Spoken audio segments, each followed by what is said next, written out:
Que a Júlia Lucy está pedindo. Julinha, é contigo. Bom, primeiro, bom dia a todos. Desejo todo sucesso a você, Nelsinho. Ao mesmo tempo também que eu gostaria aqui de mandar um super abraço para o Paulo Matias, agradecer publicamente o tratamento que ele sempre dispensou a mim, a generosidade com que ele sempre me tratou, e eu desejo todo sucesso a ele, uma pessoa muito querida, muito competente. Bom, vamos lá. Vamos entender bastante aqui o que está acontecendo. Ontem, inclusive, saiu uma notícia, mais uma pessoa da oposição, mais um deputado federal da oposição, nesse caso agora o vice-líder da oposição, o deputado André Fernandes, do PL, também foi intimado pela Polícia Federal para falar sobre a cor da pele dele que ele declarou na última eleição. Ele, no ano passado, em 2022, ele se declarou como pardo, na outra eleição que ele disputou, ele se declarou branco. E aí agora a Polícia Federal o intimou para prestar esclarecimento sobre isso. Só que a mesma questão aconteceu com o ministro Flávio Dino. Ele já havia se declarado branco, depois se declarou pardo. Então eu trago um exemplo aqui concreto de que hoje no Brasil nós vivemos sim 2 pesos e 2 medidas. É um super cuidado com aqueles que se colocam da oposição, ao mesmo tempo olhos fechados para quem está do lado do governo.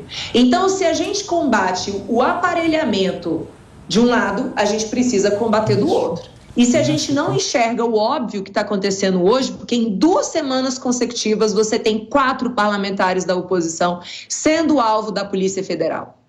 Esse caso do Carlos Jordi, por exemplo, que o Palumbo trouxe aqui corretamente, a gente precisa ainda acrescentar um detalhe.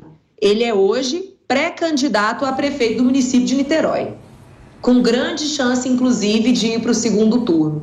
E realmente, alguém trocar uma mensagem aqui, meu líder, quem já foi parlamentar sabe, você é chamado de meu líder. Tá falando, a gente tem um amigo em comum que é muito próximo dessa pauta, né, da questão racial, que é o Irapuan Santana. Inclusive, ele é presidente da Comissão de Igualdade Racial da OAB São Paulo, conselheiro comigo lá. E a gente tem uma evolução nesses últimos anos todos a respeito do critério para se declarar alguém negro ou não. Há algum tempo funcionava a questão da autodeclaração. A autodeclaração era o que bastava. A pessoa se declara negro, logo é negro. A pessoa se declara pardo, logo é pardo.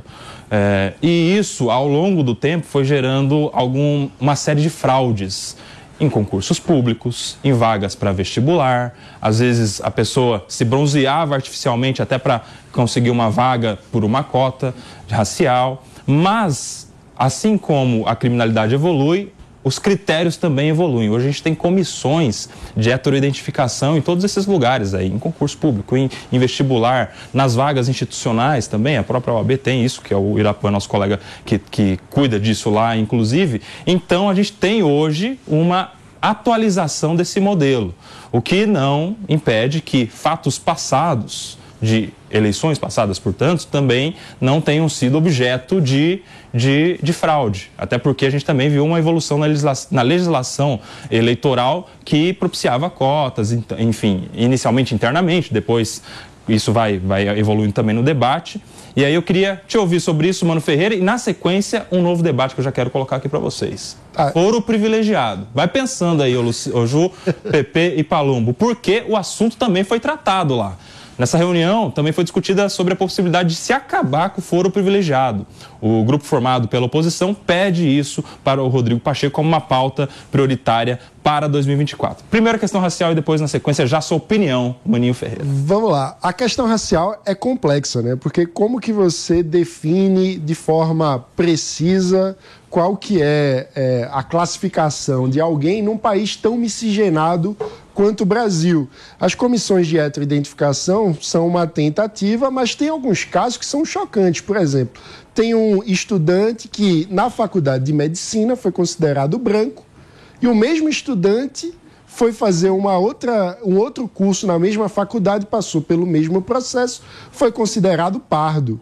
Ou seja, não são infalíveis essas comissões de heteroidentificação e elas soam, para mim, meio esquisitas, assim, né? Uma coisa de um tribunal racial, eu acho que é um caminho complicado. Agora, qual que é o ponto dessa questão da classificação racial no debate político ou na disputa eleitoral é que houve uma decisão, inclusive em função de uma ação liderada pelo meu amigo Irapuan Santana, que fez com que a distribuição do fundo eleitoral tenha que obedecer a alguma proporcionalidade racial, porque o argumento era que se você tem, em tese, o fundo eleitoral com o objetivo de democratizar o acesso à disputa eleitoral e você tinha uma super concentração do fundo eleitoral em poucos candidatos, isso geraria um aumento da discriminação racial no sentido de uma desigualdade de condições de disputa com dinheiro público, né? Ou seja, o dinheiro público aumentando a distância das condições de disputa entre um candidato branco e um candidato negro. E, de fato, quando a gente para pensar, você ter o Estado aumentando o abismo de oportunidade de disputa é uma coisa absurda. Mas, na minha visão, no fim das contas, a forma de resolver isso é diminuindo o fundo eleitoral, porque o fundo eleitoral acaba sempre tendo uma repartição injusta que obedece muito mais ao desejo da cabeça do dirigente partidário do que o desejo do eleitor ou a questão da sociedade. Então, é muito complicado como que você usa esse dinheiro público sem gerar uma distorção no processo democrático. Polêmico, né? E outra polêmica, foro privilegiado. E acaba ou não acaba? Como é que é? É privilegiado mesmo? Você acha que é um privilégio? Acho que é um privilégio e que a gente já viu muitos casos no Brasil de deputados que usam foro privilegiado e as prerrogativas do mandato como um escudo para se defender do cometimento de crimes. E é uma coisa que não é de hoje, né? É uma pauta, inclusive, histórica do pessoal que foi para a rua em 2013, que foi para a rua pelo impeachment da Dilma, sempre se defendeu o combate à corrupção e, com ele, o fim do foro privilegiado. Porque, historicamente, no Brasil, apesar do foro ter um nascimento razoável, com a ideia de proteger a prerrogativa do parlamentar de alguma perseguição jurídica, o que a gente viu é que, majoritariamente, ele acaba servindo como um escudo que protege o parlamentar de ser responsabilizado por condutas criminosas e, geralmente, de crimes comuns, de desvio de dinheiro, de corrupção, de coisas que o brasileiro não quer pagar essa conta. Você concorda, Pepe? Não, eu discordo completamente. Eu acho impressionante as relações que as pessoas fazem quando querem estragar um instituto que, na minha opinião, é um instituto válido. Porque qual que é a graça? Eu vim aqui agora. É o do contra. Qual que é a graça? Não, eu discordo completamente, é legal. Calma. Podia virar um bordão. E assim, né? O Mano cria várias correlações que não tem lógica alguma. Foro privilegiado com corrupção, por exemplo, não tem nada a ver uma coisa com a outra. O foro privilegiado foi criado, na verdade, não para defender o mandato do parlamentar. Na verdade, foi criado para defender a população. Isso mesmo, para defender a população. Imagina o seguinte, gente, vamos lá, trazer outro ângulo para a discussão. Se não tiver o foro privilegiado, o parlamentar será processado no foro da comarca que ele se encontra, que ele reside. Então imagina a pressão que o parlamentar, como autoridade, vai exercer, por exemplo, em cima de um juiz recém-possado, um juiz recém-formado. Claramente, tirando o foro privilegiado, você vai privilegiar ainda mais os privilégios e as prerrogativas e vai privilegiar ainda mais o parlamentar. A carreira vai privilegiar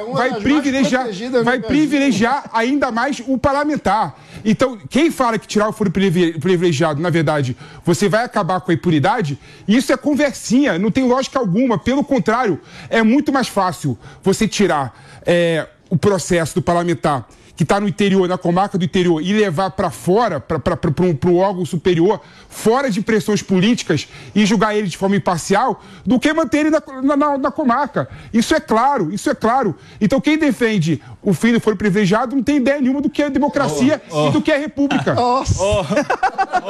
Ô, Palombo, você tem ideia do que é república e democracia? Hoje ele falou pra caramba, você não pode reclamar que estão cortando essa palavra. Eu não abri minha boca aqui, eu fiquei só olhando assim, observando. Ô, Palombo, você é parlamentar, você é deputado. Você acha um privilégio ser julgado no STF ou você preferia Eu estava conversando aqui nos bastidores. Hoje em dia, será que é privilégio para quem?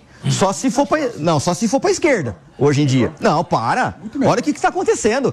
O Carlos Jordi é um exemplo clássico disso. Olha o que aconteceu. Ó, meu líder, eu acabei de mostrar pra você, a minha assessora Priscila me mandou aqui um print. Eu tenho 30 mil mensagens no meu celular.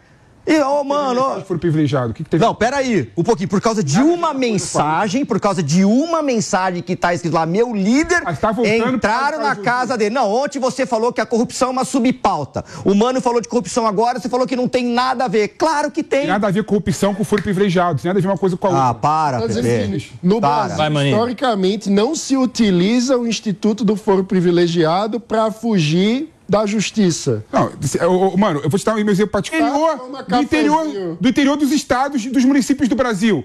Claro que vai ter uma pressão muito maior do juiz. É óbvio, é óbvio. A carreira jurídica é uma das mais protegidas do Brasil. Mas o que tem a ver com carreira política? Eu tô falando de político. Estabilidade. O que eu tô falando é que isso existe para que o juiz seja capaz de resistir à pressão. Ô, Júlia Luci, vamos temperar aqui, ó. Você acha que um parlamentar dos estados do Norte, do Maranhão, de Roraima, do Amazonas, lá, ele prefere ser julgado no STF ou ele prefere ser julgado lá no estado em que, às vezes, ele pode ser um coronel da política? Você acha que ele tem uma predileção por que foro? O privilegiado ou do estado? Júlia Luci. Eu concordo com o raciocínio do Palumbo. Hoje vai depender se você for da oposição ou se você é da posição. Porque o Felipe trouxe muito bem aqui o Instituto do Foro, o porquê que ele foi criado para você colocar algumas autoridades sendo julgadas diretamente na última instância ali, que no caso do Brasil é o Supremo Tribunal Federal. Acontece que, durante muito tempo, e o Mano tem razão também, você ir direto para o Supremo foi sim uma facilidade para que as pessoas conseguissem se safar de condenações. Por quê? Porque o Supremo é um tribunal político. Simples. Existem diversas relações políticas ali estabelecidas, a começar pela forma como uma pessoa se torna ministro do Supremo, diferente de como alguém se torna juiz, que você precisa passar por uma prova bastante difícil, né, de diversas etapas. Então, o juiz ali da primeira instância, ele, em tese, não tem relacionamentos políticos com as pessoas que ele vai julgar, diferente dos ministros do Supremo. Então, sim, durante muito tempo, muitas pessoas conseguiram se safar de punições e tiveram seus processos anulados porque foram julgadas diretamente ali no Supremo. E se a gente analisar algumas decisões recentes do Supremo, como, por exemplo, anulações de multas que tenham sido aplicadas a empresas condenadas no período da Lava Jato, a gente corrobora essa afirmação que o Mano trouxe. Outro problema do foro privilegiado no Brasil, Nelsinho, é que hoje no Brasil nós temos 55 mil pessoas que são julgadas diretamente no Supremo.